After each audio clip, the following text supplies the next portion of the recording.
Eu gostaria de convidar a você a abrir a sua Bíblia,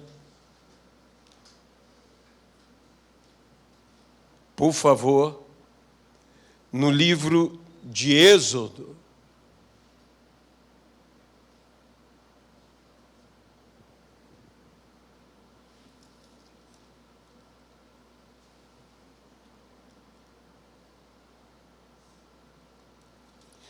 Oh, Deus, abençoa-nos. Êxodo, capítulo de número 32.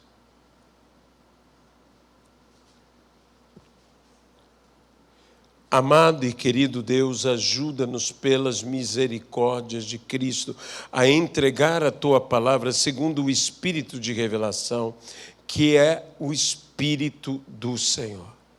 Fala aos nossos entendimentos, fala aos nossos corações e ajuda-nos para que possamos viver,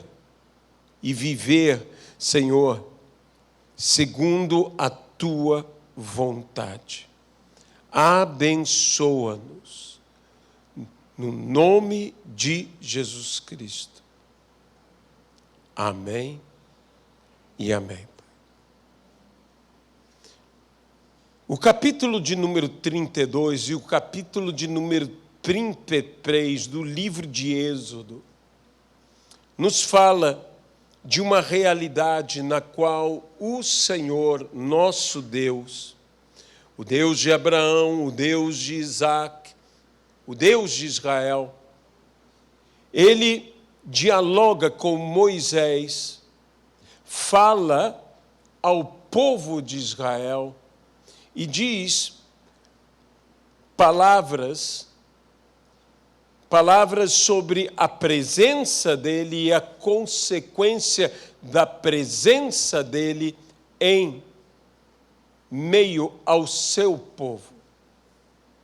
Moisés havia recebido do Senhor as tábuas da lei.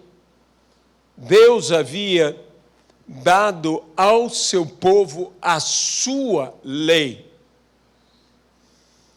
A lei que o Senhor nos dá não é uma lei simplesmente para coibir, para reprimir, mas a lei que o Senhor nos dá são princípios de vida, porque Deus nos deu a vida. E para que nós possamos tirar o máximo efeito ou o máximo proveito da vida, Deus nos deu a sua lei. A Bíblia diz que a lei é boa. A lei é boa. Mas o povo, quando Moisés desce, se você observa aqui no capítulo 32, Moisés desce do monte com as tábuas da lei em suas mãos e ali encontra o povo adorando o bezerro de ouro. O povo disse: Moisés morreu, façamos para nós um bezerro de ouro. A falta de um líder ungido do Senhor realmente abre caminho até para idolatria e demônios no meio do povo de Deus. E nós conhecemos bem a narrativa.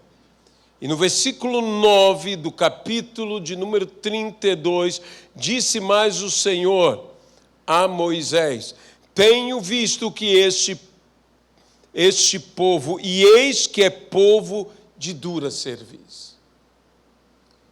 Nisso tudo que o Senhor fala, Moisés diz: eu aniquilarei este povo e de ti farei uma grande nação.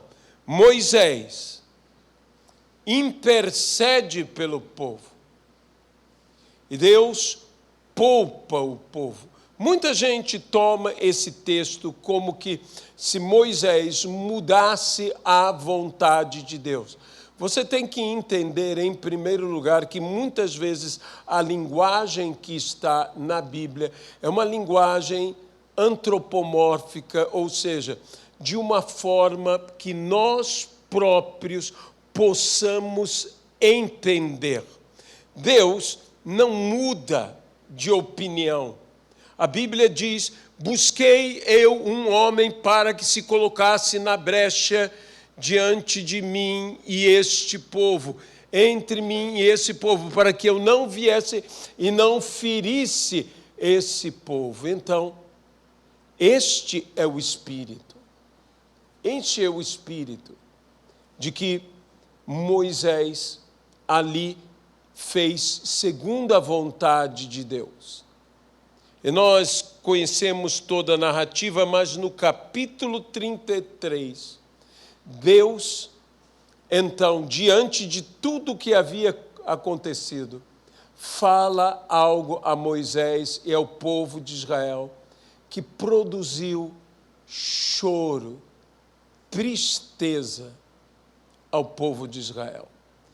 Venha comigo agora ao capítulo 33 e veja o que Deus começa a dizer, depois de dizer que havia tirado aquele povo da terra de servidão. E disse no versículo 12: enviarei o anjo adiante de ti, lançarei fora os cananeus, os amorreus, os heteus, os ferezeus, os heveus, os jebuseus. Sobe para uma terra que mana leite e mel. Eu não subirei no meio de ti, porque é povo de dura cerviz, para que te não consuma eu no caminho. Ouvindo o povo estas palavras, estas más notícias, pôs-se a prantear, e nenhum deles vestiu os seus atavios. Perceba a palavra que ele deu. Eu enviarei meu anjo, ele irá avante de ti, eu te darei uma terra que mana leite e mel, eu te darei vitória sobre todos os teus inimigos, tudo te irá bem, apenas eu não irei contigo para não te destruir. E eles disseram isto, ouvindo estas más notícias. Mas havia uma série que eu poderia chamar, eu não sei se você concorda comigo, de boas notícias. O meu anjo irá com você, é uma boa notícia. Ele irá à tua frente, é uma boa notícia. Vocês irão para uma terra que mana leite e mel, é uma boa notícia. Vocês vencerão todos os seus inimigos, é uma boa notícia. Eu não irei contigo para não te destruir. Ou seja, não importa quantas boas notícias possamos ter, se a presença de Deus não está conosco, nenhuma boa notícia é boa de fato. Isso é um amor que está manifestando aquele povo e Moisés por Deus.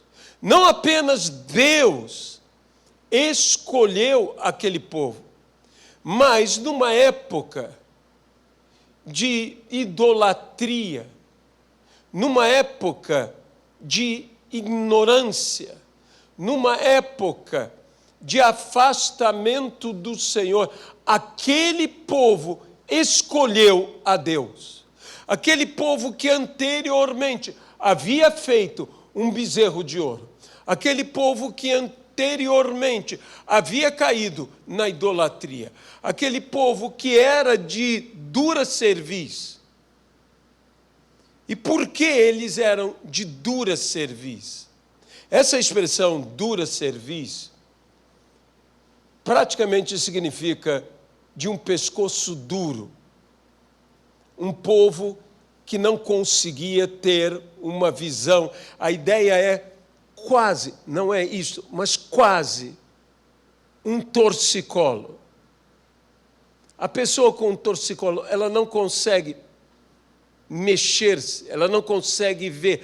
Esse é um povo que não consegue enxergar, esse é um povo que não consegue ver. O outro sentido da dura cerviz é um povo que endureceu a sua cervical, pelo trabalho duro, pelo trabalho servil, pelo trabalho pesado, pelo trabalho escravo, um povo que ficou com a sua cerviz, o seu pescoço endurecido, um povo que olha para baixo, que não olha para cima, que não ergue os seus olhos, um povo encurvado. E o que Deus deseja de nós, a ideia de dura cerviz, que nós temos uma ideia de alguém duro de obedecer, mas é uma pessoa endurecida, embrutecida pela vida.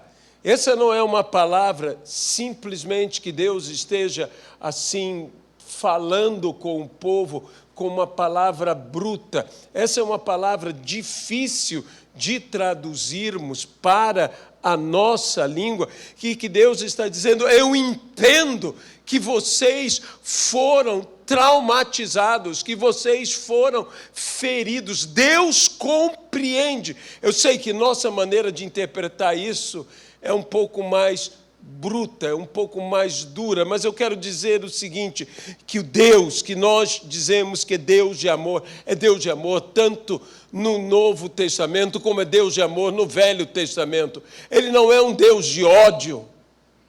E nós não podemos seguir o caminho do ódio.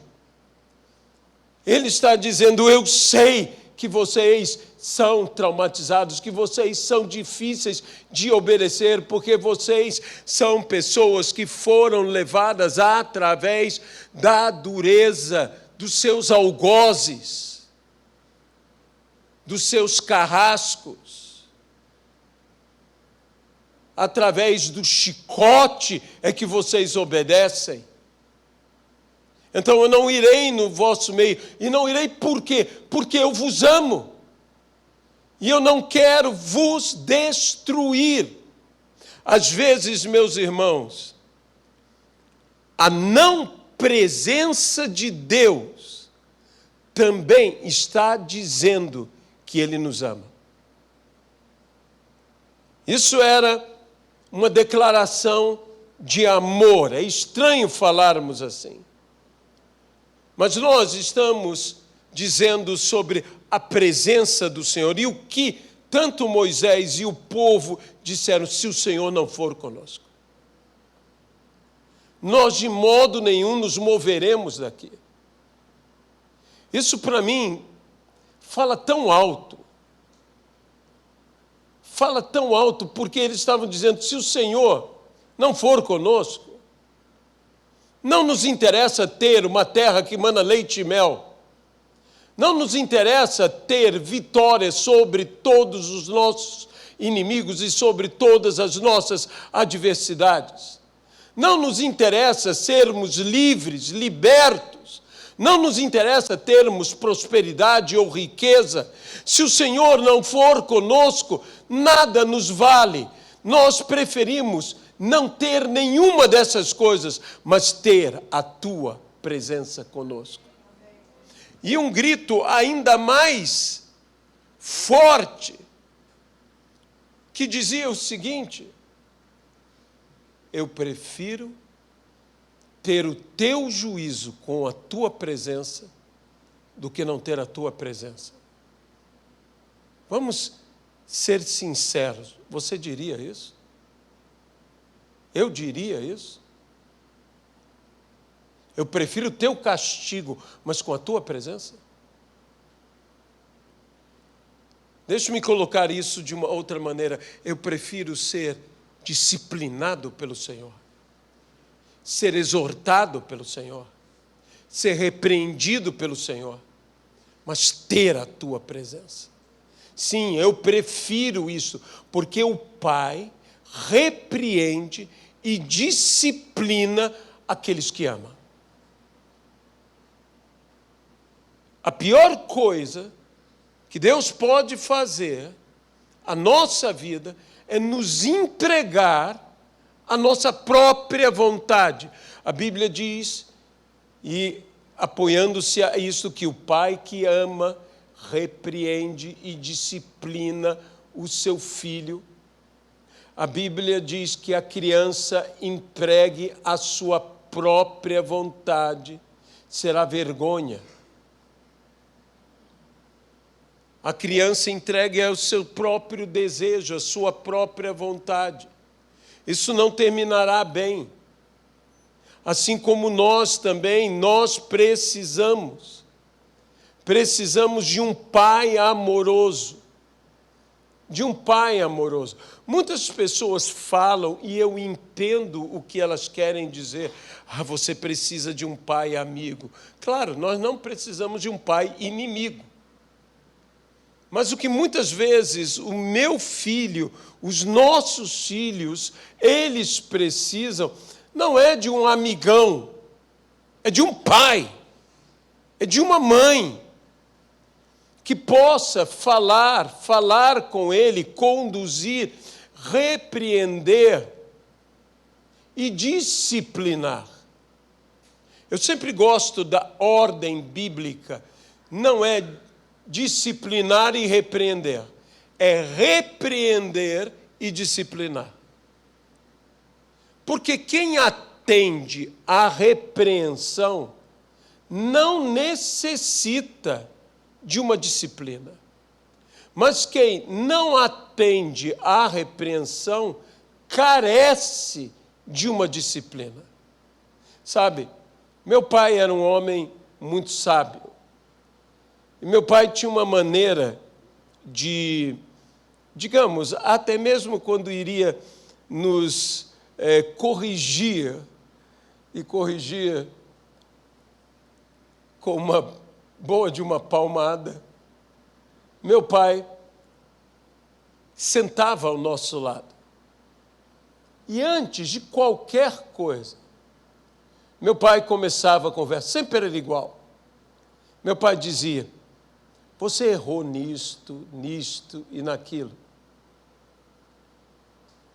Eu te dei a primeira, a segunda e a terceira oportunidade. E era verdade. E, infelizmente, agora você terá que ser disciplinado, castigado.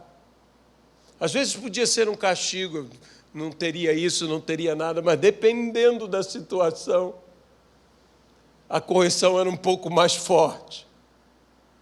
E doía mais em nós a conversação, quando ele nos explicava tudo. Tudo. Era tão sério isso que eu me lembro de várias vezes, pequeno, que nós, tendo feito algo errado em casa, esperávamos já um corretivo.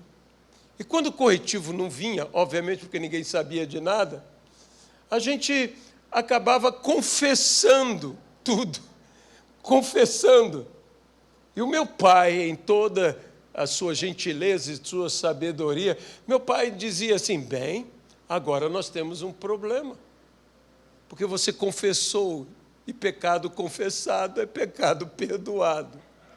Então, as coisas iam de uma maneira muito engraçada na nossa família, quando essas situações ocorriam.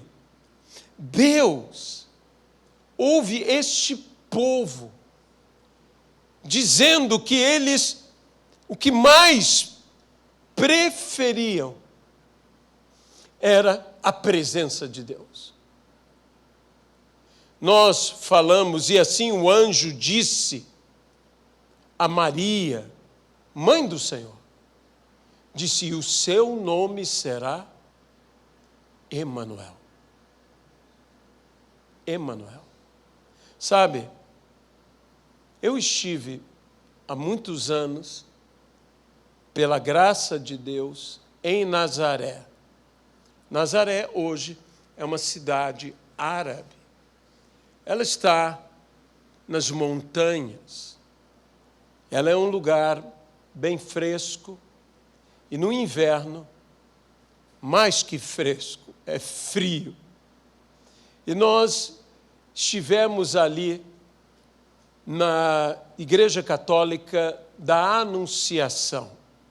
E a Igreja Católica da Anunciação tem dentro dela uma casa que supostamente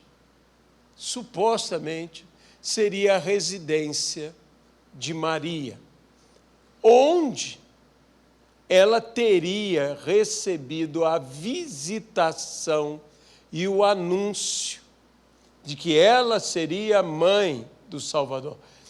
Nazaré era, nos dias de Maria, nos dias de Jesus, uma cidade pobre, um povoado pequeno.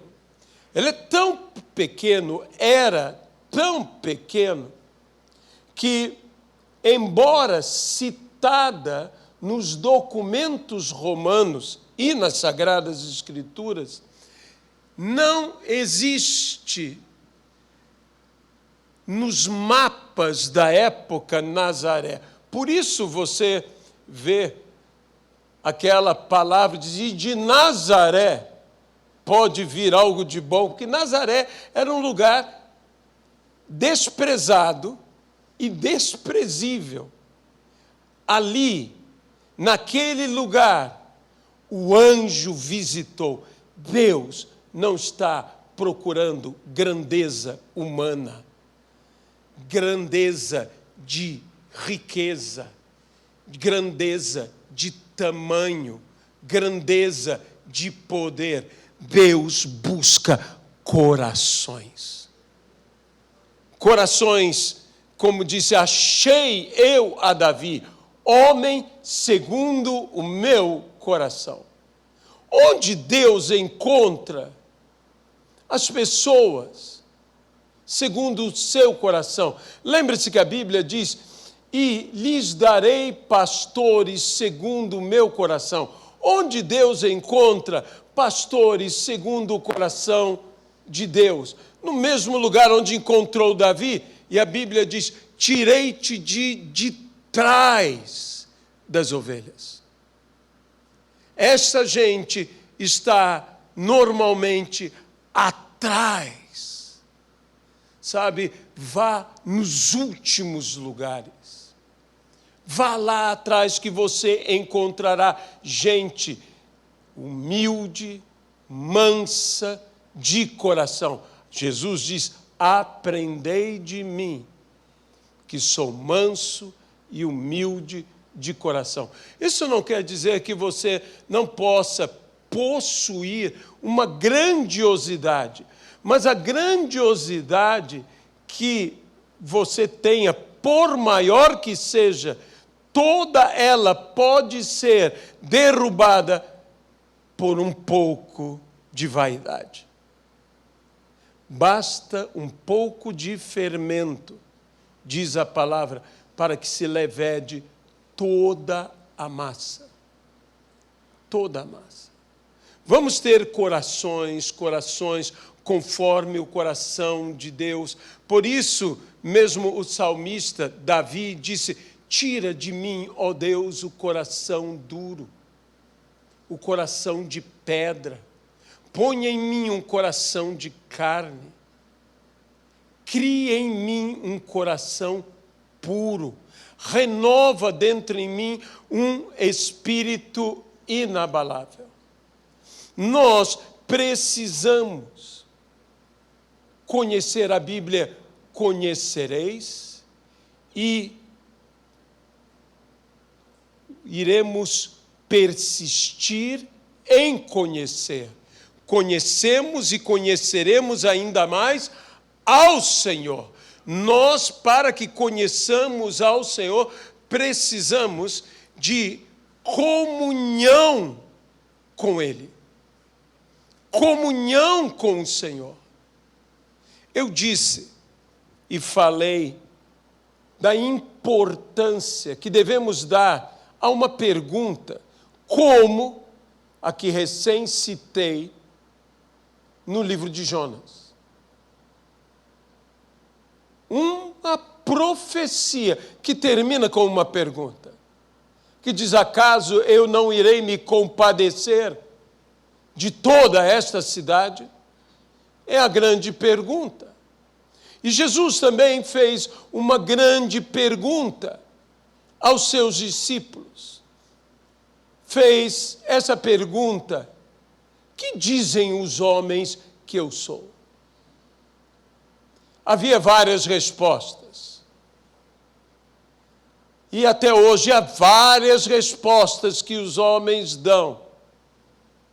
E me espanta como a igreja, e quando eu falo a igreja, digo nós, a igreja de uma forma geral, se incomoda com as respostas daqueles que não conhecem. Sabe, quem não conhece, fala sem conhecimento.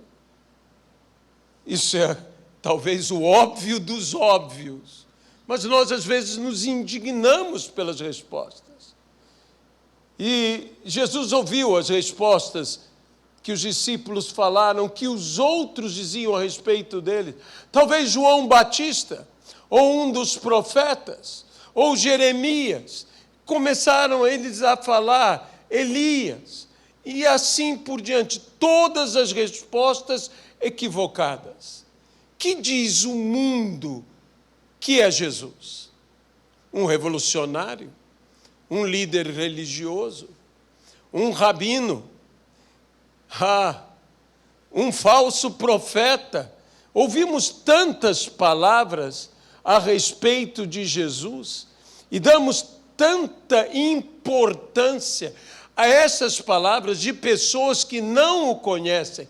Mas Jesus acrescenta e diz: e vós? Quem dizeis que eu sou? E uma só foi a resposta. Pedro disse: tu és o Cristo, o Filho do Deus vivo. E Jesus, então, falou: bem-aventurado és, Simão Bar-Jonas, filho de Jonas. Bar-Jonas. Há um livro profético que termina com uma pergunta. Bem-aventurado és, Simão Bar-Jonas, porque não foi sangue nem carne que te revelou, mas o meu Pai que está nos céus. Sobre esta pedra eu edificarei a minha igreja, e nem as portas do inferno prevalecerão contra elas.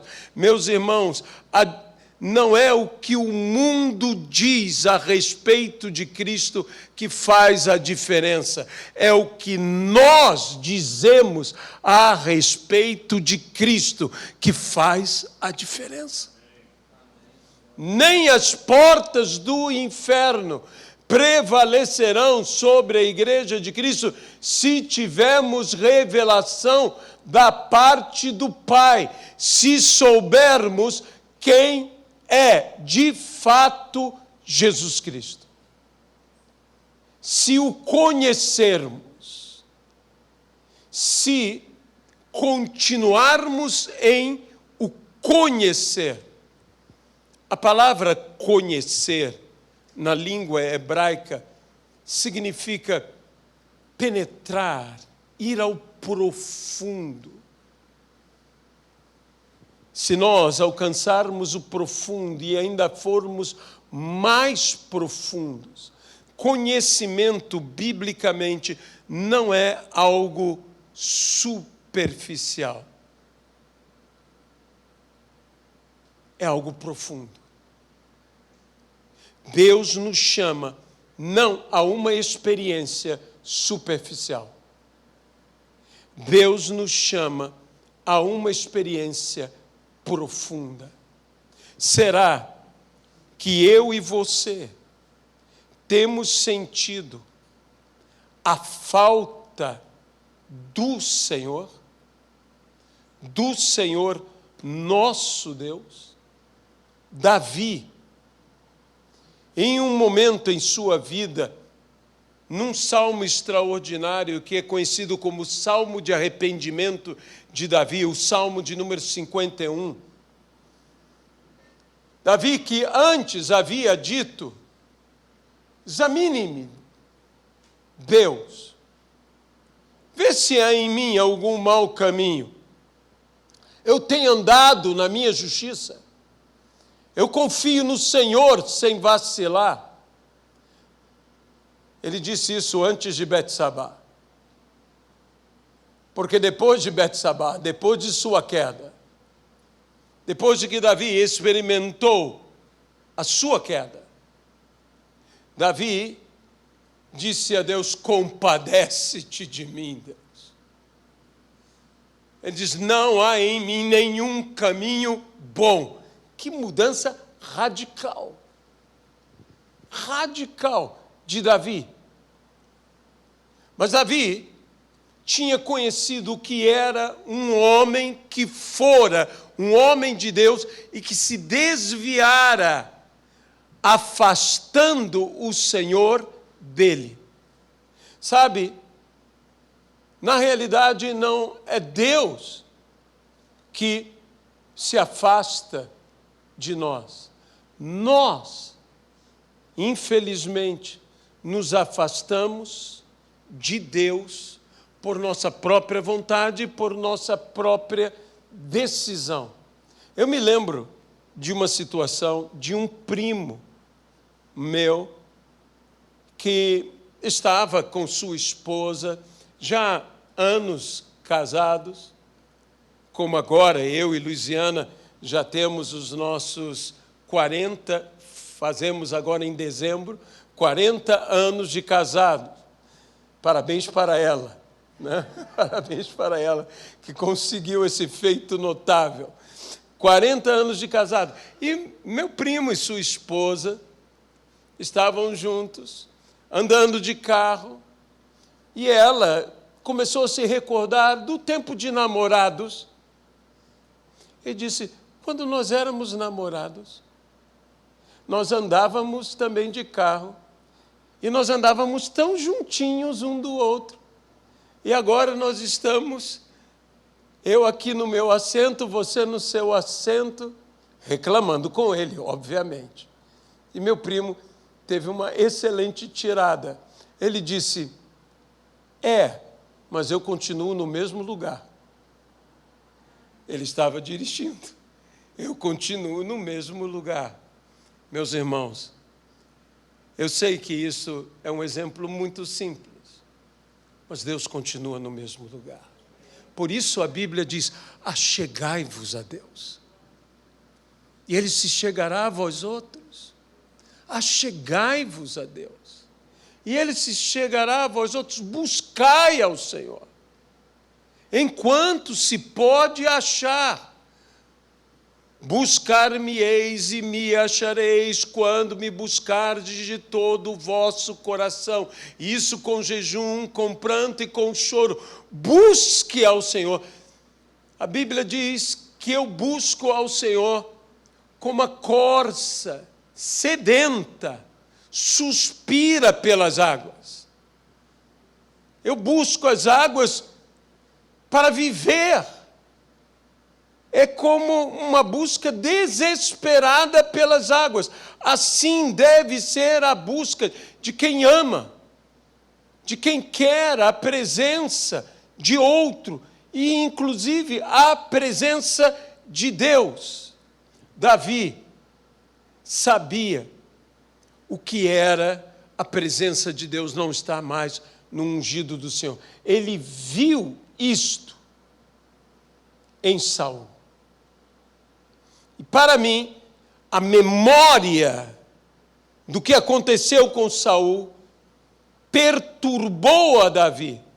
E Davi então faz o grande grito, dizendo: cria em mim, ó Deus, um coração puro, e renova dentro em mim um espírito inabalável. Não me repulses, nem me retires. Veja, não me repulses da tua presença, nem me retires o teu espírito. Restitui-me a alegria da tua salvação e sustenta-me com um espírito voluntário. Não retires de mim a tua presença. Senhor, permaneça em mim, esteja em mim, Emanuel, Deus conosco. E Ele quer ser mais do que Deus conosco. Ele quer ser Deus em nós. Amém? Amado e querido Deus, nós te pedimos pelas misericórdias de Cristo, que a presença do Senhor seja real, verdadeira no nosso meio. Temos aceitado a Jesus Cristo como nosso Senhor e nosso Salvador. E a todos quanto receberam, deu-lhes o poder de serem feitos filhos de Deus. A saber, os que creem no seu nome. Ó Senhor, nós te pedimos, abençoa-nos aqui. Abençoa-nos pelo teu poder, abençoa-nos pela tua misericórdia, pela tua compaixão. Que o Espírito Santo que nos convence do pecado, do juízo e da justiça. Que o teu amor que nos constrange. O que nos constrange não é o teu castigo. O que nos constrange não é a tua repreensão. O que nos constrange não é a consciência ou conscientização dos nossos pecados, do nosso juízo. O que nos constrange é o teu amor. O que nos constrange é a tua cruz. O que nos constrange é o teu sacrifício. Oh, Jesus Cristo, nós te amamos, nós te amamos, nós te amamos. Senhor, queremos, necessitamos, carecemos da tua presença. Nós te pedimos, não retires de nós o teu Espírito. Não retires de nós a tua presença. Perdoa-nos. Somos pecadores, sim, somos falhos. Não há um justo sequer. Nenhum de nós tem o atrevimento de atirar a primeira pedra. Porque todos temos pecado. E esses nossos erros mesmo nos condenam. Mas o teu amor nos constrange. O teu amor nos leva a fazer o que temos que fazer. Senhor, derrama do teu amor nessa manhã de domingo. Derrama do teu amor sobre cada vida, sobre cada pessoa. Mostra-te, Deus amoroso. Tu és santo, fiel, querido, amado. Presente e não ausente. Ele está conosco. Ele mesmo nos disse: eis que eu estou convosco todos os dias. Ele nos prometeu: eu não vos deixarei. Não vos deixarei. Senhor Jesus, quero me entregar ao Senhor e convido a todos que possamos nos entregar ao Senhor. Eu te convido agora, meu irmão, minha irmã, a ficarmos de pé, a gastarmos um momento na presença de Deus. Aleluia. Erga suas mãos em rendição, em adoração. Mais do que uma entrega, mãos que querem tocar no divino.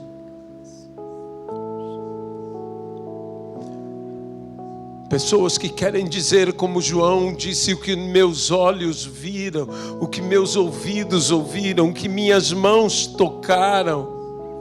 Disso testemunhamos e sabemos que o meu testemunho é verdadeiro, porque meus olhos viram, porque meus ouvidos ouviram, porque minhas mãos tocaram. Senhor, dá-nos tocar na Tua presença e sermos tocados pela Tua presença. Aleluia. Oh, glória, glória, glória, glória ao Senhor, glória ao Senhor. Comece a glorificar, comece a dizer palavras que vêm do teu coração. Palavras tuas. O que Deus deseja ouvir não são citações. O que Deus deseja ouvir é a tua palavra. O que Deus deseja ouvir é o que está cheio o teu coração. A boca fala do que está cheio o coração. Deixe o seu coração falar nesta manhã. Falar a Deus. Senhor tabernáculo, Ele está conosco. Ele está no nosso meio. O xalabaralabara seiteri andarabahas. Santo, santo, santo, santo. Santo é o Senhor. No nome de Jesus Cristo. Amém, Senhor.